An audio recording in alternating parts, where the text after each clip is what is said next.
Bueno, muy bien, seguimos con el programa. Ya lo tenemos a Hernán, un columnista, panelista, podemos decir, Un amigo.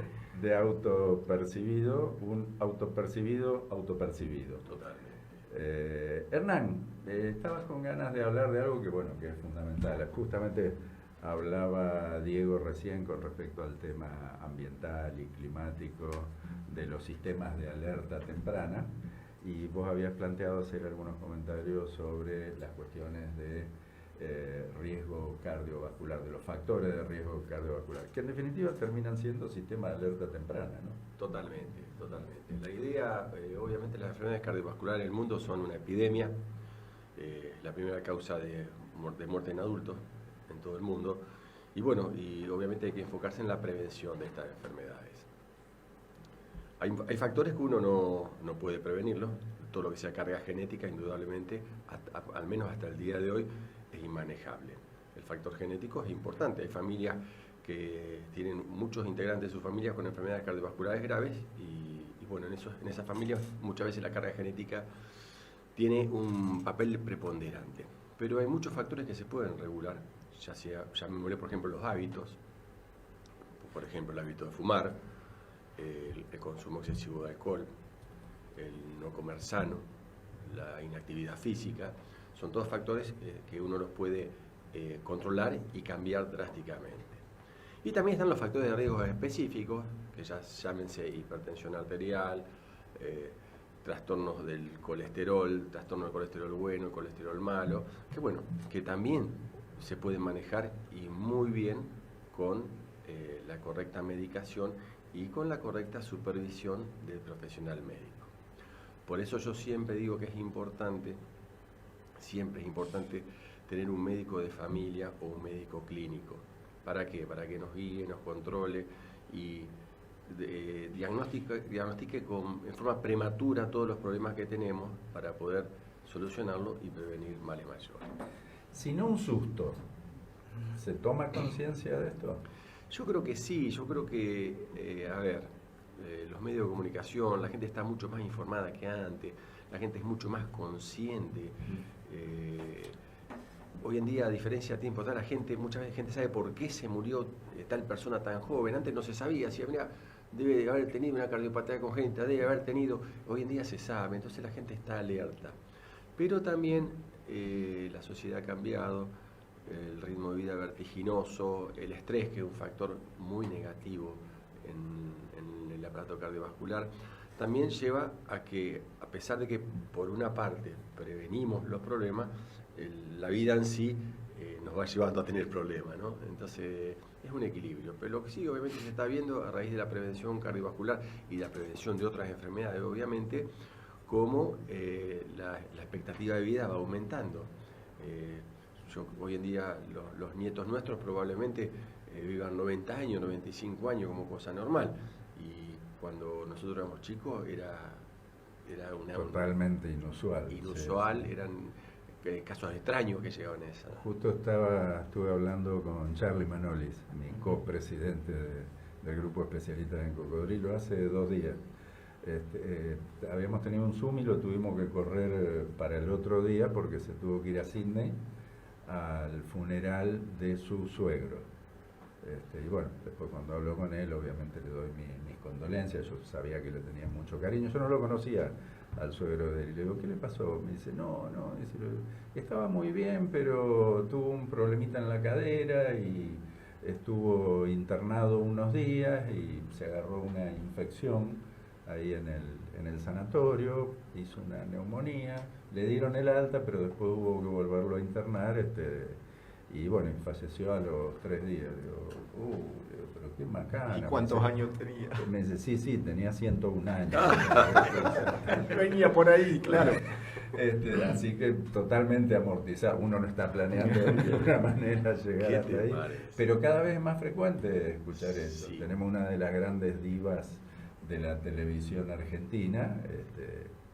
No quiero quemar a nadie, pero está 0 kilómetros independientemente de cualquier otra consideración, y creo que cumplió 98. 98. Adriana Bassi. Un saludo, Adrián. Bueno, yo, mi familia, mi tío cumplió 99 años el 7 de enero. El hermano Así de mi que mamá. sí, pero bueno, uno se va dando cuenta de que cada vez hay más conciencia y me acuerdo, ya te doy, Carlito, me acuerdo de papá, bueno, siempre el ejemplo recurrente con el tema de que él fumaba tranquilo porque él empezó a fumar a los 30, así que yo puedo fumar todo lo que sea, y uno que decía, che, viejo, no sea pavote, no, está demostrado que el cigarrillo no hace bien, él siempre tuvo conducta Sí, para la comida, no tomaba, actividad física ni hablar, pero no le aflojaba el pucho. Y me acuerdo que su respuesta habitual era, con el tema de dejar de fumar, una frase terrible, pero decía, los que dejan de fumar es porque no tienen personalidad. Siempre tratando de argumentar. Siempre Hasta tan que- original. Hasta que le pegó el bobazo y terminó con los Sten. Por eso te preguntaba Sí, lo del pero, susto. Con ese susto nunca me tocó un cigarrillo. Sí, el ejemplo de tu papá es un ejemplo típico de cómo, controlando los factores de riesgo, la enfermedad cambia. Habitualmente un paciente que tiene a los 50 y pico años como tu padre, un infarto que tuvo y una angioplastia, es muy probable que en los próximos 10, 15 años tenga otra reintervención, otra angioplastia. Tu padre pasaron 30 años y dejó de fumar y no tuvo absolutamente ningún evento cardiovascular. Y yo el lo seguía- café era el otro factor. Exactamente. Yo lo seguía anualmente con cámara gamma, con ecodoppler, o sea, tu padre cuando hasta el último día de su vida tiene el corazón en perfecto estado. Si hubiese seguido fumando, obviamente, hubiese Obviamente. fallecido mucho tiempo. Déjame hacer una consulta. ¿Para qué lo tengo a Carlito en La gatera.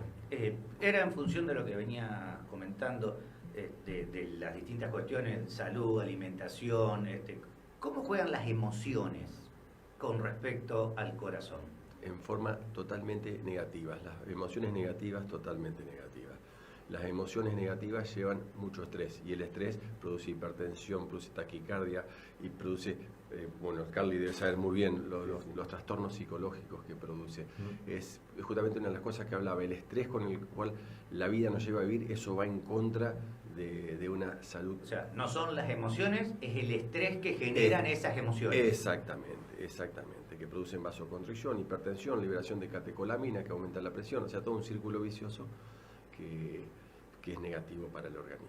Y la otra cosa que decía que es importante, la toma de conciencia. Vos fíjate, los aparatos de cardiodesfibrilador en los clubes y en los gimnasios. Que yo recuerdo hace 10 años atrás decía, no se justifica el gasto porque por el costo estadísticamente va a haber un... Yo en los últimos 2 años operé 2 pacientes. Uno estaba practicando actividad deportiva y otro estaba en un gimnasio haciendo gimnasia. Los 2 pacientes tuvieron un paro cardíaco. Uno estuvo reanimado 20 minutos manualmente, el otro 15 minutos, llevaron una ambulancia. A los 2 le operé el corazón y los 2 se fueron a la casa. Fíjate vos que si no hubiese estado esos desfibriladores... Uno es el de regata. Sí, uno fue en un club y el otro No, fue sí, en un digámoslo gimnasio. en regata, porque En también regata. hay que... ese desfibrilador Sí, lo donó en su momento Van Laque. exactamente. Sebas, jugador de básquet. El jugador de básquet. En agradecimiento por la contención que le había dado el club, qué sé yo, él donó el desfibrilador. Y todo el mundo pasaba por ahí, y esta porquería acá, y esto acá, bueno, salvó Hasta una sí. vida. Vos fíjate, esos dos pacientes, uno tenía 50 y pico de años y el otro una paciente joven también. Esos 2 pacientes, no estaba ese equipo en ese lugar, en ese momento, hubiesen fallecido. Entonces eso es un poco lo que yo hablo, de que la gente es mucho más consciente y fíjate cómo la gente también reaccionó. O sea, la gente que estaba jugando rápidamente fueron, abrieron, o sea, ya está en la cabeza de la gran Y el mayoría. guardavida que de inmediato actuó también, porque obviamente el aparato solo no hace nada, ¿no? Seguro. Pero bueno, un poco esa es la situación. Diego. Mi consulta iba a ser, uno se cree que justamente como deportista que se considera yo me considero un deportista aún a los 56 años, yo me creo un superhombre, porque lejos están los consultorios de mi vida, nunca me lesioné ni muscularmente, ni articularmente cuando nadé, y mirá que nosotros braceamos y nadamos un montón, y hoy a los 56 años, qué sé yo, me empiezo a hacer preguntas. Justamente cuando escucho hablar de todo esto y la pregunta que me surge es muy natural. Para los que nos consideramos superhombres y somos deportistas, ¿cuál es la edad en la cual tenemos que empezar a decir, bueno, listo, ya tengo una edad que merece que al menos pase por un consultorio, por un clínico, a hacerme determinados estudios. Yo creo que siempre, aun cuando tenés 15 años vas a empezar, por lo menos te tienen que hacer revisar, ocultar el corazón, que no tengas ningún soplo, si tienes un soplo que tenga una ecografía, que no tenga ninguna alteración estructural en alguna válvula o en alguna estructura del corazón. Yo creo que siempre, pero obviamente a partir de los 40 años con mayor frecuencia, diría que por lo menos una vez cada año por medio. Yo siempre digo que para mí el corazón es como un motor. Vos te podés comprar un Mercedes-Benz, te podés comprar un BMW, lo pones en primera y va a fondo en primera, se va a romper. Entonces, por ahí yo veo que hay mucha gente que practica deporte, sobre todo la gente que empieza a practicar de adulto, que por ahí hace ejercicios extremadamente exigentes, por ejemplo hacen bicicleta, natación, y eso es peligroso. Eso, es peligroso si el deportista no está previamente revisado por un médico, sepa que no tiene ninguna enfermedad en una válvula, que no es hipertenso, o sea, tiene que ir al médico para que lo vea antes de hacer actividad física competitiva, siempre. Sí, a ver, pongámonos autorreferencial, uno también, siendo mucho más lento, se ha sentido Superman, o sea, sobre todo cuando hacía yo esas tiradas larguísimas y todo eso, vos sentís que te pueden tirar un piano en la cabeza y te lo aguantás. No te va a pasar nada. Bueno, tengo 2 stents. Papá, que no hay ni que decir todo lo que hizo en el deporte y en la natación, también tenía 2 stents. Hace un ratito hablábamos de Claudio. Claudio creo que tiene 3. Claudio tiene, o sea, hay stent para todo el mundo. Todo gusto. No importa cuán bueno y qué es lo que hayas hecho a nivel deportivo, tranquilamente te puede tocar. Bueno, acá tenemos un campeón mundial de stent. Eduardo es muy modesto, pero tiene, ¿cuánto? 6.